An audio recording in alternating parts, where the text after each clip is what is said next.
Got beaten in the first 45 minutes. Simple as that. We went to sleep. That wasn't us. Probably the worst 45 minutes that we've played this season. Or half of football. They did us a favour just before half time, getting the players sent off. We did everything to get ourselves back in the game. Perhaps had we scored one earlier, it would have put a lot more pressure on. Yeah, it's quite disappointing at this time of the season as well. We knew how difficult this challenge would be today. They're a good side. They're a good side. And we spoke about it. 3 crosses, 3 goals for them.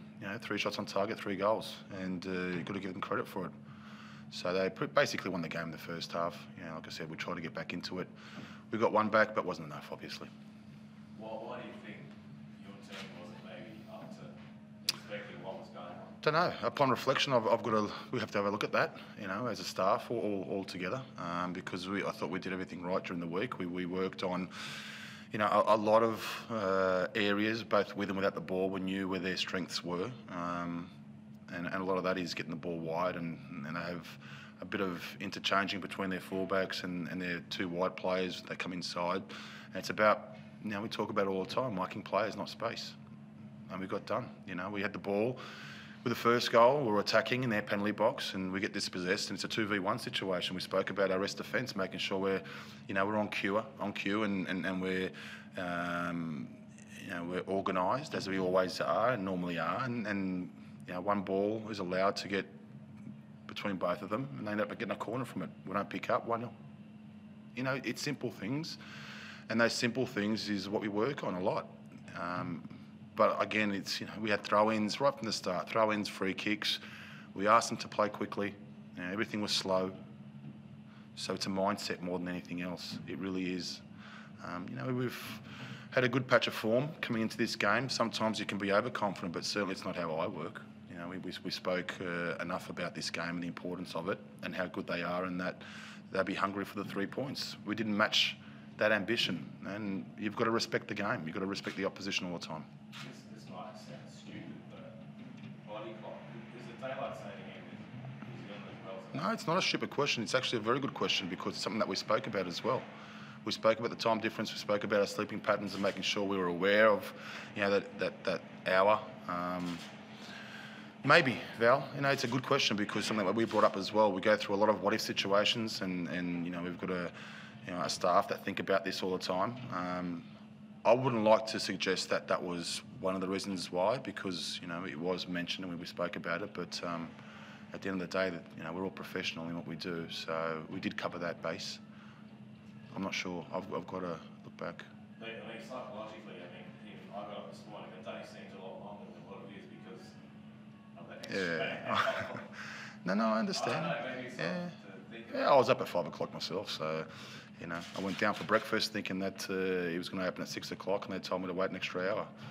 So look, it's maybe an issue. I don't like to suggest that was the reason why we started slowly, but you could be onto something there as well. Like I said, we have to reflect on this and find out exactly why we didn't start well.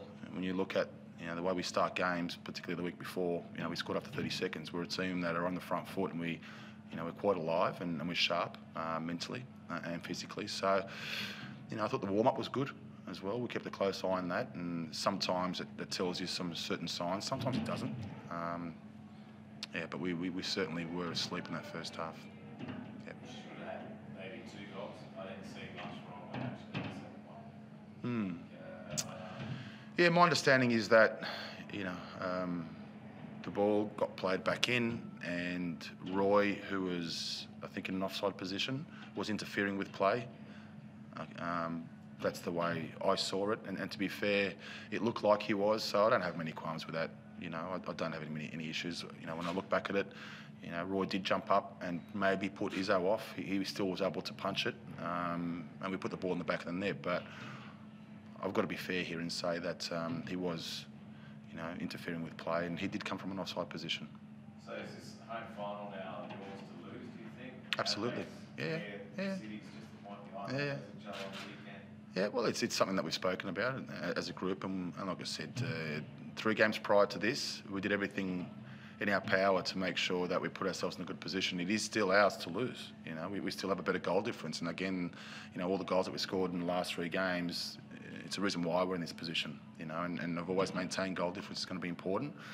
And we certainly did that in the last 3 games. So it's in our hands. You know, there's still, it's not panic stations. There's 3 games to go, and you know, it's one that you've just got to move on from very quickly. And the good thing about it is next week, you know, we go straight to Brisbane and we prepare for that game on Friday night. So it's a quick turnaround, and that's how you want it, because I'm sure the boys know themselves, you know, that we just weren't there in the first half, and we'll do everything in our power to make sure that we come back next week. So you're flying out of the country or staying in the country to play Brisbane? We'll eventually get to Brisbane somehow. So that means stay. We'll get there, Bal. We'll get there. It doesn't matter. Like I said, whether we do go back home and come back, or whether we go straight there, it's for us. It's just part and parcel of our journey this year. You know, we understood that there's going to be a lot of travelling. We don't use it as an excuse. It is what it is. You know, and we prepare properly for all of that. Yeah. Do you take any positives out of the second half? You had a lot of the ball and there were some genuine opportunities. Do you take any encouragement out of that? You actually had a bad start, but you came back and worked into it? Sure. Yeah. Absolutely. You know, I wanted at least 5 minutes to have a look at how they were going to shape themselves up, and you know, I made a tactical decision quite early to take our captain off and to go for the game. And you know, we put in a couple of strikers, and we looked at areas, you know, to try and get back into the game as well. And you know, I guess I'll go for it, irrespective of the result. You know, so I think if you know, the way we change things pretty quickly.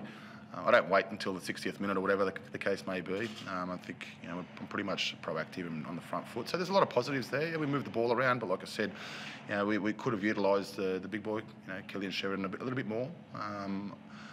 But you've got to give them credit again. You know, with 10 men, they stood strong, and you know, they cleared, you know, a lot of dangerous situations. You know, we didn't really hit the target. You know, we had a lot of shots. I think something like 14-0 in the second half. But you've got to hit the target, you know, to give yourself a chance.